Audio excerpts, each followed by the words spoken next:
ಇತ್ತೀಚೆಗೆ ನಗರದಲ್ಲಿ ನಡೆದ ಪತ್ರಕರ್ತರ ಚುನಾವಣೆಯಲ್ಲಿ ನಿರ್ದೇಶಕ ಸ್ಥಾನಕ್ಕೆ ಸ್ಪರ್ಧಿಸಿದ್ದ ಪರಮೇಶ್ವರ್ ಅವರು ಗೆಲುವು ಸಾಧಿಸಿದ ಹಿನ್ನೆಲೆಯಲ್ಲಿ ತುಮಕೂರು ಗ್ರಾಮಾಂತರ ಛಲವಾದಿ ಗ್ರಾಮೀಣ ಅಭಿವೃದ್ಧಿ ಸಂಘಟನೆಯವರು ನಿನ್ನೆ ನಗರದ ಅಂಬೇಡ್ಕರ್ ಭವನದಲ್ಲಿ ಪರಮೇಶ್ವರ್ ಅವರನ್ನು ಸನ್ಮಾನಿಸಿದರು. ಈ ಸಂದರ್ಭ ಅಧ್ಯಕ್ಷ ಕೆ. ಕುಮಾರ್, ಗೌರವಾಧ್ಯಕ್ಷ ಎಂ. ಸಂಪತ್ ಕುಮಾರ್, ಉಪಾಧ್ಯಕ್ಷ ಯಲ್ಲಯ್ಯ ಸೇರಿದಂತೆ ಸಂಘದ ನಿರ್ದೇಶಕರು ಸನ್ಮಾನದ ವೇಳೆ ಹಾಜರಿದ್ದರು.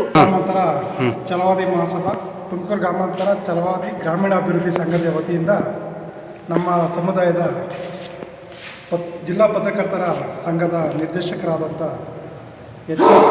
ಪರಮೇಶ್ವರನವರಿಗೆ ಸಂಘದ ವತಿಯಿಂದ ಒಂದು ಸನ್ಮಾನ ಮಾಡಬೇಕು ಅಂತ ಅಭಿನಂದನೆಯ ಕಾರ್ಯಕ್ರಮವನ್ನು ಏರ್ಪಡಿಸಲಾಯಿತು.